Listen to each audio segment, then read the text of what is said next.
Hey guys, so we're going to be continuing on with that Slavic folklore thread because I actually thought it was really I thought it was really good too. There's so much of it too. And honestly, we've been doing so much cringe recently. I just want to do some lore, like some fun folklore. I love folklore too. I'm really into this sort of stuff. Yeah. However, reminder, we do have that sale, limited edition models. Well, it's not limited edition. Well, they will be limited edition because we're not selling them again. Because we're getting rid of them. We're not going to start of October. They're going to be gone. So if you're interested in them, pick them up but you've got to know the end of the month, so you know what I mean. There's no big rush. Yeah, but get on and have a look. Yeah, let's just jump into this, will we? Also, you should probably watch part 1, but it doesn't really matter because each one's individual. We'll link part 1 down below so you can hear it. Alphabetically, Baba Yaga is next, but she's gotten so stale that I don't want to write about her. Maybe at the very end. For now, I'm going to focus on lesser known creatures, such as the Babe? Is this the BB version? That's the monster used to scare children into obedience, chiefly into staying in bed at night. He lives in the reeds and is usually described as a monstrous, deformed old man with a Hessian bag slung over his shoulder. He puts the bag to good use when he wanders the streets at night. Whenever he sees a kid, he stuffs them in a bag like a blood-boring kidnapper and carries them back to his hut, presumably to eat them, but probably to turn them into one of his own kind. Alternatively, he can hide directly under the bed and kidnap children as soon as they get out of it at night. How does he know which bed to hide under? He wanders the back streets and listens closely for children's whining. Whenever he finds a house where too much whining comes from, he knows naughty children live there who are likely to disobey their parents. This would have terrified me. It does.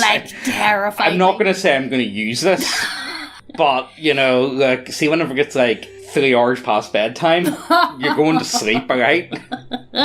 I'm not going to say I wouldn't be tempted. I used to get, you know how parents always use something to scare their kids, like, oh, I'm going to send you to the bad boys' home or the bad girls' home. No, I was told, if you're naughty, I'm going to sell you to the gypsies. Yeah, I think that was common here, so as everyone got sold to the gypsies. Yeah. Oh, do you want to hear a funny one on that note? 2 of my friends, the 2 brothers, they went away on holiday to, I think it was Turkey, whenever they were they were relatively young. They were about 9 and 10, so they were. And their mum, one of the Turks offered their mum a load of camels for the 2 boys. Oh yeah, because they were blonde. Yeah, 2 blonde, blue-eyed boys. Do you want some camels? And they were being deadly serious. Oh yeah. So that's on the topic of selling children. Let's just keep going. Up next, we have the Bagan, a spiritual patron of cattle. It was believed that every herd had a Bagan attached to it that took care of it, even the small ones kept by the peasants. Usually described as a small man with a head and legs of a ram, Bagans lived unseen in the roof beams of the stables and fed on what little hay the owners set aside for him. It was imperative to befriend your Bagan, for he held the keys to your cattle's prosperity. If the Bagan was treated with due respect, he could put additional calves into a cow's belly and ease her afterbirth recovery with the healing herbs he gathered. Otherwise, though, he could strangle the newborn calves and the mother cow herself, or just render her infertile to begin with. As with all house spirits, it paid well to treat him well. The Bagan's best friend is Vazilla, who only takes care of horses. Broadly similar to Bagans, Vazillas are men with horse ears and legs. They live in haystacks, but can generally follow their herd wherever it's taken. To make it easier for him to find his herd, horse drivers stick a tall pole into the ground near a place where they leave their herd for the night and put a horse skull on top of it to serve as a waymarker of sorts to the Vazilla. The spirit can sense the skull of one of its deceased charges and travel to it to protect the horses while the humans sleep or drink. If treated well and given enough food, Vazillas are known to put a magical weed into the horse fodder that makes them stronger, healthier, and improve their endurance. However, if he's neglected or disrespected, he can take them for a ride at night and wear them out, making them sleepy and lazy on the next morning. He's not above strangling the foals either. I love that you would only get this in Slavic folklore. Yeah, we've got a little demon that looks after the horses whenever I'm away having a drink. Yeah. It's alright, he's looking after them. Look, you know exactly where this came from. Someone's wife was going, I was like, no, you haven't tied the horses up, you need to look after them, you can't sit down, have a drink, and no, it's alright, but really, it's looking after them. Nah, don't worry. No, I fed him. Do you not hear about my mate Vizier? He'll get it sorted, don't you worry. Now you may wonder, what is it that Vazilla protects the horses from at night? Surely it can't be wolves and gypsies. I mean, horse thieves. Indeed, you're correct, for apart from these mundane dangers, horses also have a supernatural enemy that I'm going to butcher. Look, this entire... I think this is going to end up being a series because this thread is absolutely gigantic. You guys should know us by now. I know. The Camelgan. Much like his arch nemesis Vasilla, he's a hybrid between a man and a horse. Only in this case, the horse is the dominant part. So dominant it is, in fact, that he's basically a bipedal horse with a human-like posture. What? Look at the picture, Megan. Look at the picture. Don't let this horse-like appearance fool you. He despises horses like you wouldn't believe. Thankfully, he's even weaker than regular human, so horse owners have nothing to fear when Vasilla is around. Even if Vasilla is busy elsewhere, horses can usually fight back at Camelgan on its own well enough, so he refrains from hurting them outright. Instead, he mixes poison herbs into their fodder to weaken them, make them ill and kill the foals of pregnant horses. He can also use delicious treats to lead horses into the woods where they're killed by wild animals. Also, I think I should mention that I saw an art of Camelgan drawing, Camelgan?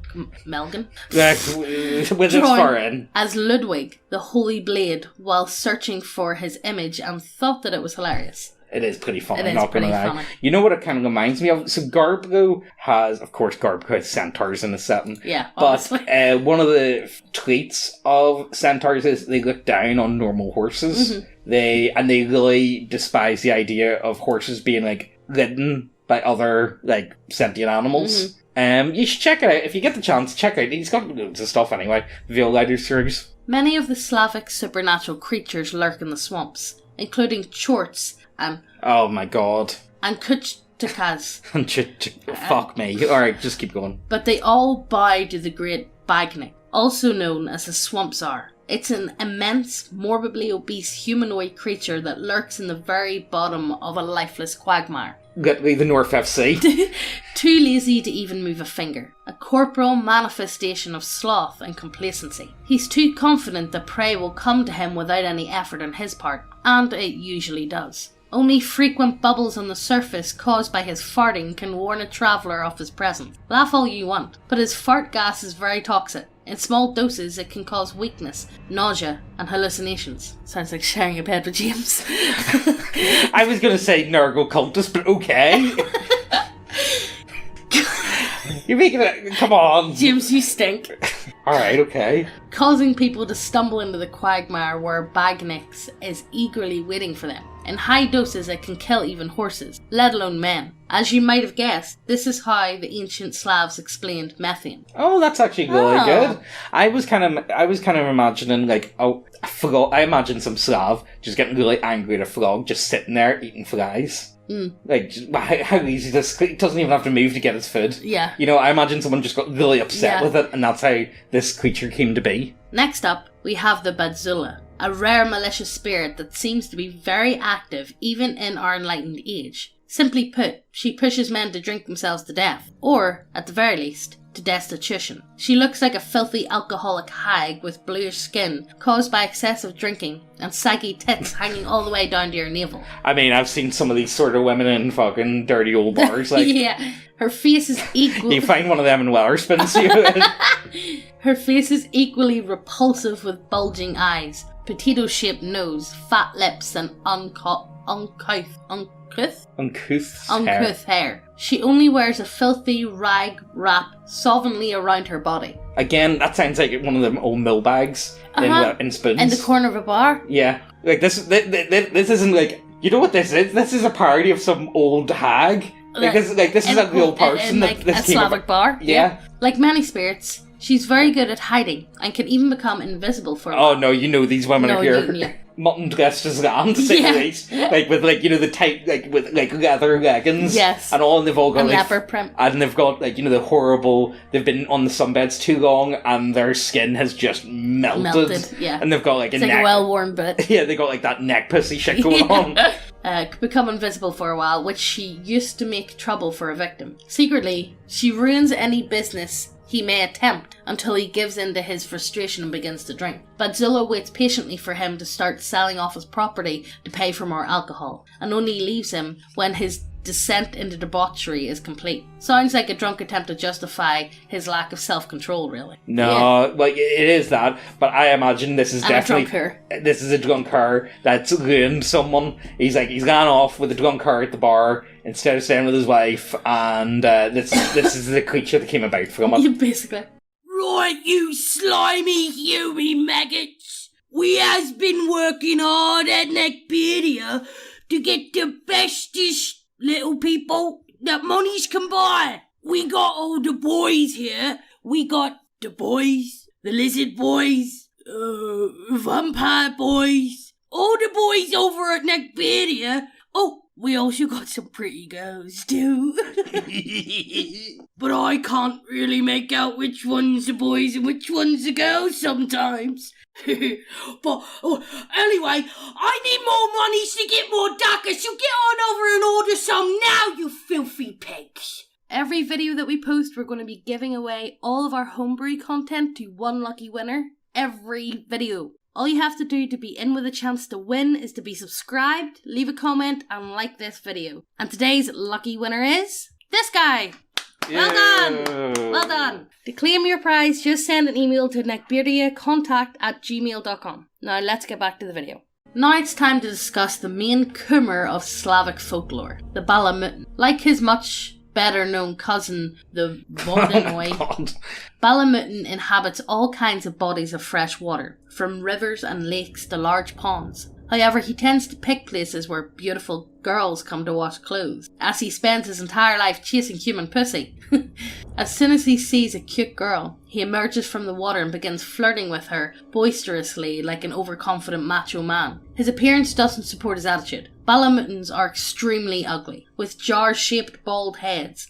Wait, what's Slavic? I've never met someone who's like Slavic over the age of 20 that isn't bald. Yeah. And you guys do it. Search, find me a Polish fella that has a full head of hair past 25, and I will be shocked.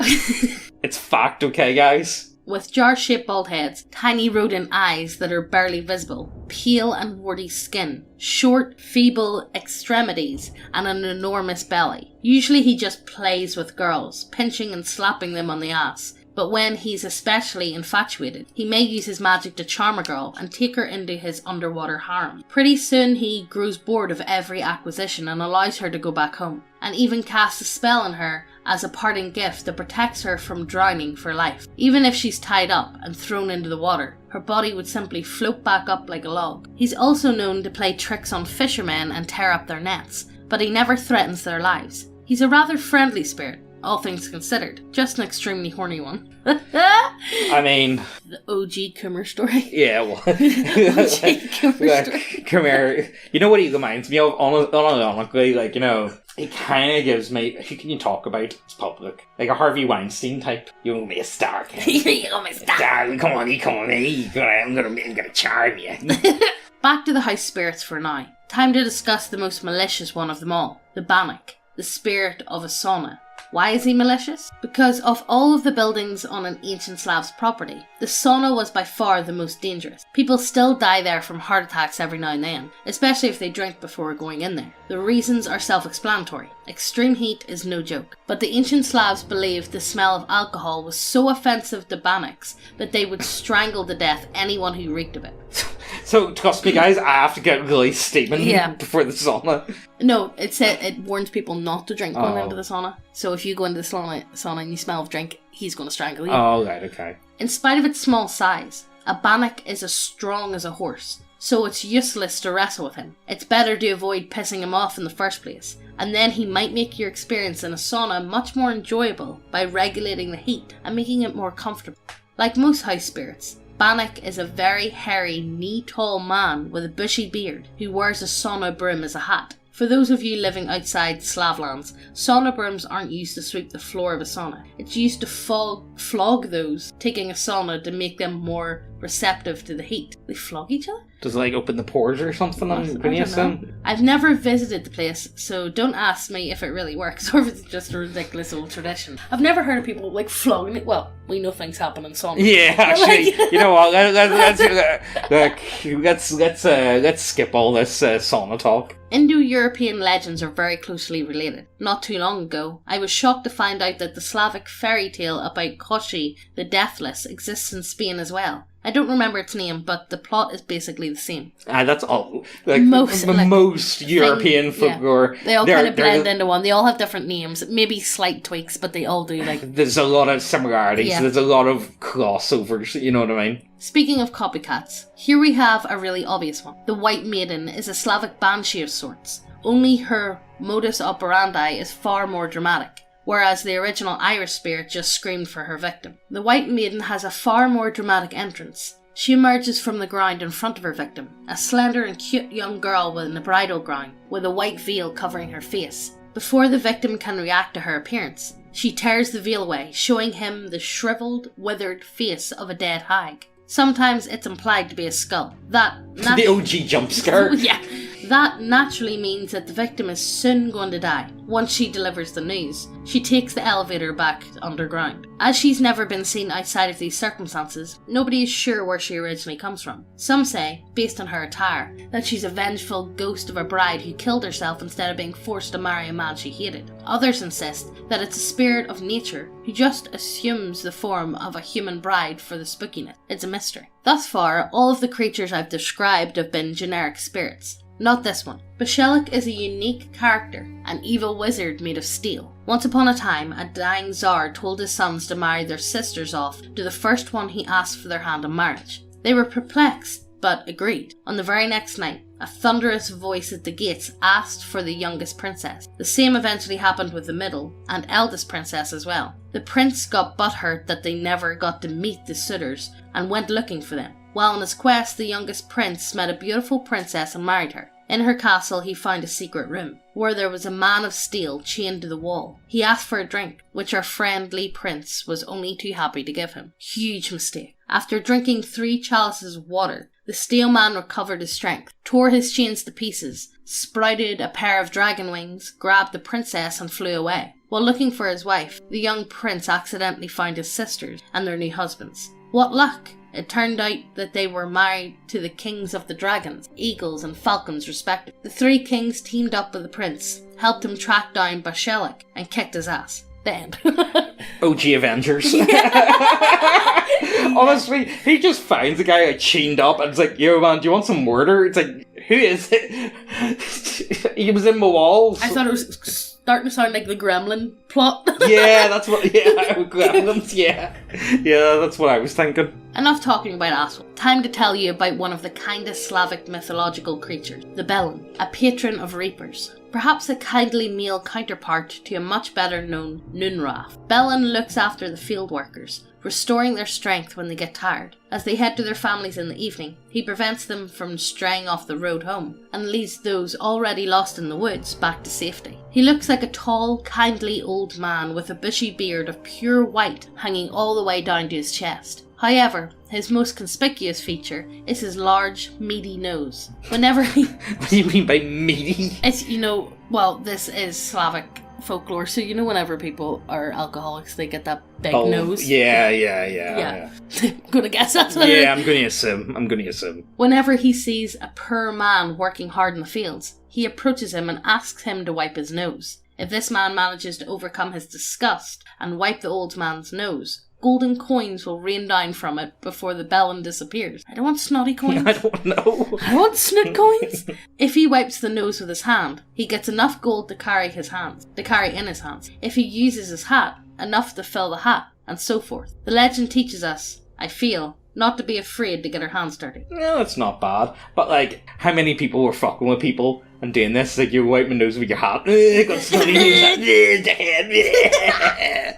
The Beskud. These are very unique vampires originating from the Western Carpathian. As the legend goes, the local barbarians used to bury their chiefs in the caves where salty water was constantly dripping from the stalactites, converting the corpses into salt-encrusted mummies. When they were driven out by the Slavs, a part of them willingly underwent a curse that would bring them back from the dead to punish the invaders. After that, they were ritually murdered and placed into the caves. Little by little, they began awakening and breaking free of their cocoons of salt. For the first few years, they were forced to stay inside and regain their strength by drinking the blood of bats, and the few travellers who entered the cave for one reason or another. Any kind of natural light, even moonlight, immediately turns a fresh biscuit into stone. So, trolls. Kind of very similar. Have any of you guys actually ever seen these mummies? They're actually really interesting. They're covered in, like, really weird tattoos, and they've got, like, the most unusual, like, hairstyles and stuff. They're really interesting bodies to look at if you get the chance. That doesn't sound homoerotic at all.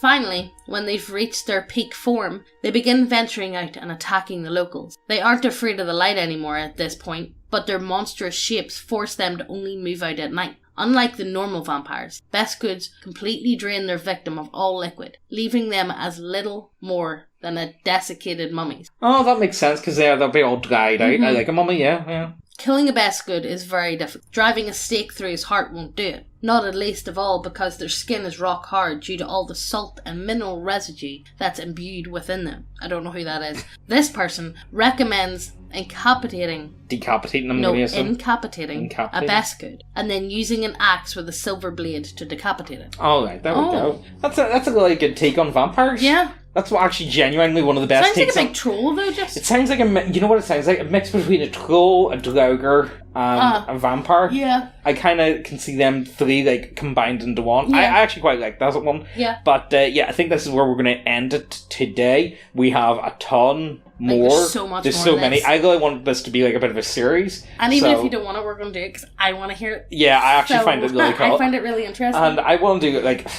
come on, guys. And it's really good. It's good for good ideas to put into games, because I think, and there's a lot of stuff here that a lot of people haven't really. I don't think they haven't really been abused. The only stuff really is like The Witcher. Yeah. The Witcher's only popular Slavic folklore sort of stuff. Yeah. Like, like Greeks and Nords are hyper overdone, even Celts to a certain extent. Yeah. Slavs, they're pretty much untouched for the most part. And they are really weird. I love the weird shit. Like, the weird, that's what you get about folklore, though. They go really fucking weird. But you can really understand where the stories come from, though, at the same time. Some things are so simple, but they always have, like, a little demon attached to it. Yeah, it's a good way for these people to have explained their day-to-day lives. If that makes Especially sense. Farming lives. Yeah, like, it explains a lot. What their ambitions were and what they thought of the world around them. Yeah. I don't know, I like this type of stuff because it helps you understand the human beings that believed it. Yeah. Or, again, it's kind of hard to say. Like, did they believe it 100%? I think they believed it more. I believe it was kind of like ghosts. But most people believe them. Yeah. Does that make sense? Yeah, probably. Like, for the most part, people believe them, but not. Everyone. So then again, could it have been like, again, I suppose, like with organised religion, that's kind of changed, and like the state. Oh, you're getting too deep into it. Yeah, right, we're just going to leave it there. But don't forget, we have a sale. Yep, check it out. That you do have to the end of the month, so you don't actually have like a big rush. Yeah, so you can wait until like payday, right? Yeah, don't be going fucking mad, and like you guys have definitely been making the most of it already. So like, Thank you so much. Thanks a lot. It does mean a lot,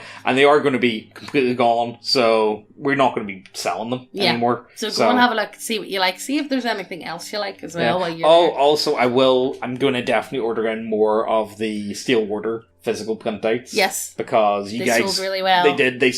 They sold really well. I was actually quite surprised by that. So thank you. Yes, and thank we'll you so definitely much. do more. Hit subscribe and hit the notification bell so you get notified every time we post a video, and we'll see you in the next one. Bye!